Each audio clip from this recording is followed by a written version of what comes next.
ఒకసారి పార్వతీదేవికి జీవరహస్యమైన అమరత్వం గురించి తెలుసుకోవాలని కోరిక కలిగిందంట. అది శివుడికి తెలపగా శివుడు అన్నారంట, ఇది నేను ఎవ్వరూ లేని ప్రదేశంలోనే నీకు చెప్పగలను అన్నారంట.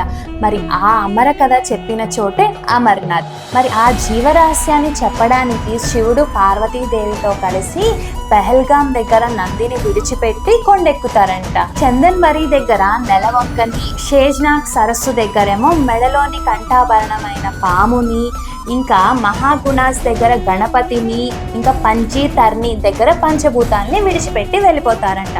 తన మూడో కంటి నుంచి వచ్చే కాలాగ్నిని బయటికి తీసుకువచ్చి తనకి ఎలాంటి జీవి కనిపించినా భస్మం చేయమని చెప్పి గుహలోకి వెళ్తారంట.